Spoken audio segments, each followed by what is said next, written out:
يا صباح السعادة والورد والفل والياسمين على عيونكم، عاملين ايه؟ يا رب تكونوا بخير. جيت لكم النهارده في يوم جديد وفيديو جديد وحاجة جديدة اول مرة نعملها على القناة، بس انا عملتها كتير قبل كده والحمد لله فضل ونعمة طلعت جميل. يلا نشوف هنعمل ايه النهارده. حاجة سهلة وبسيطة بنشتريها غالية جدا من بره وايه، وكمان والله العظيم انا بقرف منها، يعني انا مش بحب اكلها اساسا من بره نهائي. المهم في بدايه الموضوع هتجيبي كميه البانيه اللي انت عاوزاه.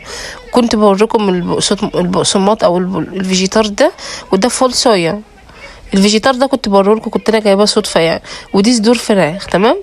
ممكن تعملي بلحمه، ممكن تعملي بفراخ اللي انت عاوزاه.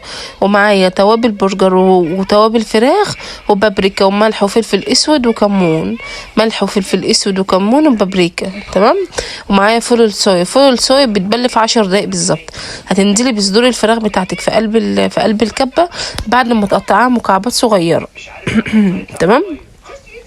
هتقطعي مكعبات صغيرة جدا، وبعدين هتقومي جاية ايه، هتقطعيها مكعبات صغيرة طبعا عشان الكبة بتاعتك ما تتحرقش.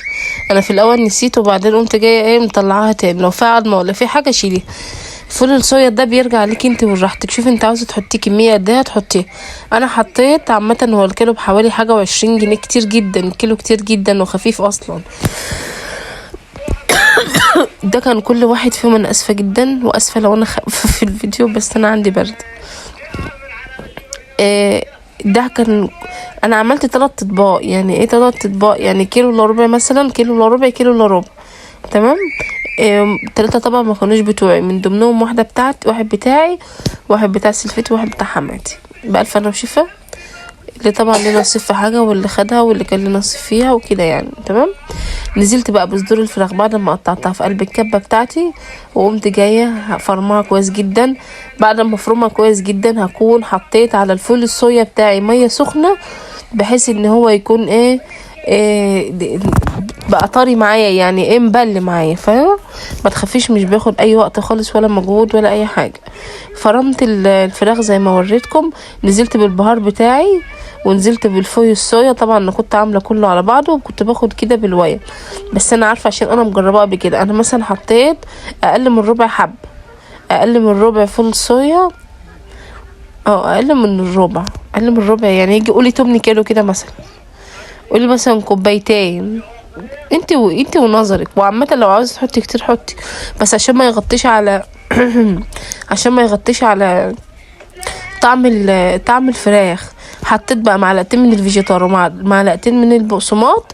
وانا كنت جايبه الميكس ده ومش بتاعي وبتاع سلفتي، بس انا حبيت اوريهولكم.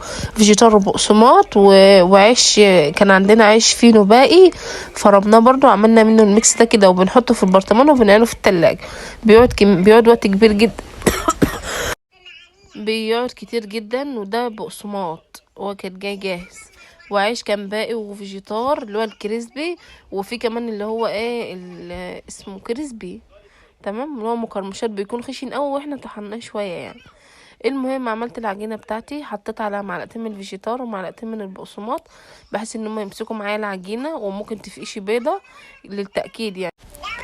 وبعدين اللهم صل على حبيبنا المصطفى، هتقلبيه كويس جدا كله ببعضه، بحيث ان كله يكون دخل في قلب بعضه. وعلى فكره نسيت اقول لكم ان انا حطيت، يعني انا جبت بصلايه واحده كبيره قسمتها على الكيلو ونص من البانيه، تمام. يعني دي بصلايه صغيره ودي بصلايه صغيره ودي بصلايه صغيره، وقطعه من الفلفل وعصره من الليمونه ونقطه من الخل على كل طبق عملته. وكل ما بحس ان العجينه بتاعتي طريه بحط فيجيتار عادي، ما تخافيش، مش هيأثر معاكي في اي حاجه. هتقلبي العجينه بتاعتك كلها لحد ما تحسيها تماسكت مع نفسها كده، وفي نفس الوقت هتكون برضو نوعا ما ملزقه، يعني فاهمين قصدي؟ دي بقى توابل البرجر، اهم حاجه بصراحه، كانت مخليها ريحته تحفه. والله العظيم انا جبت البرجر ده من بره اكتر من مره، والله ان ريحته كانت بتتعبني جدا، وما كنت بحب اكله ولا كنت بطيقه اصلا ان انا اعمله لاولادي. بس بصراحه عملته، وعلى فكره اشتغلت فيه، كنت بعمله وببيعه، كان حلو جدا. وفي ناس بتقول ان الفول الصويا غلط على الصبيان، بس انا مش عندي صبيان يعني، بس بيقول لك غلط على الصبيان ان هم بياكلوه كتير وكده. انا اسفه يا جماعه اقسم بالله. نزلت بقى دي كباسه برجر كنت انا جايباه السنه اللي فاتت في شويه مشتريات كده، ونزلت اعملي الحجم اللي انت عاوزاه، الكميه اللي انت عاوزاها بالشكل اللي انت عاوزاه. ما عندكيش كباس برجر في اي غطا من بتاع برطمان عندك هيطلع معاكي نفس الشكل ونفس التيست ونفس كل حاجه. كل الموضوع بالنسبه لك ان هو مش هيطلع معاكي التجريعه دي، مع ان والله سلفتي هوريكم حالا هتعمله، وفي الاخر هتمسك الختامه وتختم عليها يبقى عامل زي اللي معمول فيه بالظبط. تمام. انا بحبه على فكره، ما كشش معايا، انا حاطه فيه نقطه من البيكنج باودر وما كشش معايا على فكره، وعامل معايا كميه كبيره جدا محترمه يعني. هوريكم دلوقتي الكميه بتاعتي هتكون قد ايه وعامله ازاي وخزنته ازاي واستعملته امتى وكل حاجه يعني. بس بصراحه هو كان حلو وعجبني وعجب ولادي جدا يعني. اهو بصوا ده السمك، ما ترفعيش عن كده، عاوزه تخني عن كده تخني، ارفع من كده لا مش هيكون لذيذ معاكي. ده هو حجم كنا عاملينه كان صغير، والله مش عارفه ده الصغير ولا الكبير، بس ده الصغيره. سلفتي كانت عاملاها على ايدها كده وختم عليه بالختام وبتاع، وواحد تاني كنا عاملينه على نفس مقاس الكباس. وبتاعي اهو ده بتاعي كنت انا خدته وطلعت الشقه لان انا كنت عند سلفتي.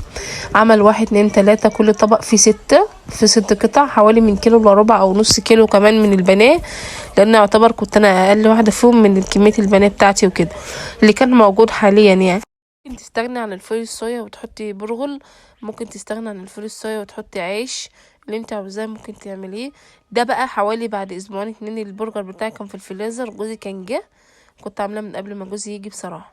وجي لما جوزي جه قلت كنا محضرين مره على العشاء، وانا كنت جايه من بره، كنت عند الدكتور وجايه من بره وهو كان جعان، قمت جايه مطلعاه في ثانيه، قمت جايه لفات الدنيا في ثانيه في ثانيه. كلنا كلنا وشبعنا، وبقى مننا كمان عملت طبقين 2 بس والله، وبقى مننا كمان طبق. كنت جايبه البتاع ده العيش البرجر ده معايا في اي جريل او في اي طاسه او في اي حاجه عاوزه تعملي فيها، وتسيبيها تسخن كويس جدا وتنزلي فيها ببعد زيت وتكون سخنه جدا يعني، بحيث ان هي تصدب معاكي البانيه كده بتاع ده البرجر كده، ويبقى ويبقى كويس وما يسرطش اي ميه ولا اي حاجه خالص. تمام. في الوقت ده بقى انا هعمل شويه صوصات، او هو صوص واحد في صوصات كتير يعني، هيريحني وهيوفر عليا كتير جدا جدا جدا. مش هيوفر عليا ماديا لا، في حركيا وتعبيا وصحيا وكده يعني. طبعا كل ده انا مستنيه الطاسه تسخن. هنزل بالبرجر بتاعي، على فكره في ناس بتقليه في الزيت بس انا بكره كده جدا، ما بحبش اقليه في الزيت لانه هو اصلا ما بياخدش زيت، ده هو بقع بس كده وبيقوم ظابط معاكي ومستوي بيكون كويس جدا.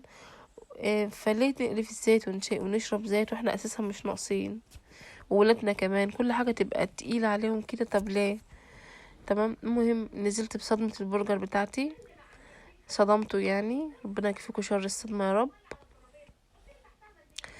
وانا صغيره كنت بقول لاختي لما تيجي تقولي، بقول لها بتعملي ايه يا اختي يا اميره، تقولي بصدم اللحمه، اقول لها يعني ايه بتصدم اللحمه، تقول لي يعني دلوقتي بقى يعني جولادي بيسالوني نفس الاسئله والله، واللي كنت بعمله فيهم الله يرحمها والله بيتعمل فيه، الله يرحمك يا سامحيني يا اما والنبي، بجد والله اللي كنت بعمله في ولادي كله هما بيعملوه فيا دلوقتي فعلا يعني. الله يرحمك يا أم، كويس انت استحملتيني والله، انا مش مستحمله ولادي، انت استحملتيه. البتاع خد لون معايا، قلبته الوش التاني، قلبته على الوش التاني. ممكن في الوقت ده بقى تقلي بطاطس، انا ما عملتش اي حاجه غير اللي انا هقولكوا عليه ده. جبت الكبه بتاعتي او في الطبق بتاعي ماشي، جبت شويه من الخيار المخلل اللي انا عاملاه التحفه ده وقطعته كده بالسكينه. الصوص ده انا عملته قبل كده برضو، كان وهم مع الشاورما والحاجات دي يا جدعان بيبقى تحفه. شويه من المايونيز، غالبا بيبقى عندي كيس مايونيز وكيس كاتشب، ودايما قافلاه وربط عليه وحاطاه في كيس اسمر وعيناه من عيالي في التلاجة، لان لو سبته لهم بياكلوه حاف والله. نزلت بشويه من المايونيز وشويه من الكاتشب، ولو عندي مستردة هحط نقطه هحط معلقه، وشويه من الخيار المخلل وهضربهم كلهم في قلب الكبه بتاعتي دلوقتي، وهيبقى عامل زي الصوص كده، هحطه في الطبق واقول لكم هنعمل بيه ايه دلوقتي. تمام. في تركة انا بعملها في البرجر والله العظيم بتغير طعم كل حاجة، هوريلكوا دلوقتي هي ايه. سهلة جدا على فكرة، مش صعبة ولا اي حاجة، بس فعلا بتفرق. انا جربت دي وجربت دي، كنت بكسل الاول اعملها بس لما جربتها ما عجبتني فعلا. الغريبة بقى ان البرجر بتاعي ما كشش، معرفش بقى من البيكنج باودر ولا من ايه بالظبط. في الوقت ده بقى انا عملت 12 تقريبا قطعة. وبعدين بقى ايه، قطعت بصل وطماطم وخس وفلفل واي نوع خضار عاوزة تحطيه حطيه. في ناس بتحط افوكاتو وبتاع ده، هو جبنة موتزاريلا او جبنة اسمها ايه، البريزيدو اللي هي بتيجي بتاعت البرجر اصلا مخصوصة دي. بس غليت اوي بصراحة، بقت ب50 جنيه يا جماعة، بحاجة و60 جنيه. اه ب69 جنيه تقريبا. اخر مرة كنت جايباها كانت ب40 جنيه. لما عرفت ان هي غليت قلت ماله، البرجر اللي من غير بريزيدو مش هيتاكل، هيتاكل ويبقى زي الفل. بص بقى، دي الحركه اللي انا بقول لكم بتفرق في طعم البرجر جدا، انك تدي العيش تيست من ريحه البرجر، تيست كده ويتحمص معاكي. على فكره ما بينشفش خالص، والله العظيم بيبقى تحفه. يا دوبك بس كده بتلوني العيش وتخليه ياخد من ريحه السمنه اللي انت عملت منها، او الماده الدهنيه اللي انت عملت منها البرجر. لا بجد بيفرق، جربيها يعجبك جدا. الصوص اللي انا عملته هو الصوص اللي انا عملته هو محطوط في الطبق. هقول لكم دلوقتي هقفل السندوتش ازاي. هو على فكره ده اختياري مش اجباري، يعني اي واحد، يعني كل واحده فيكم عندها فكره ممكن تعملها، مش شرط زي ما انا عملت. انا مثلا حطيت شويه من الصوص وعليهم شويه، عليهم برجرايه وشويه من البصل وطماطمتين. ونسيت احط خس، بس هحط خس دلوقتي.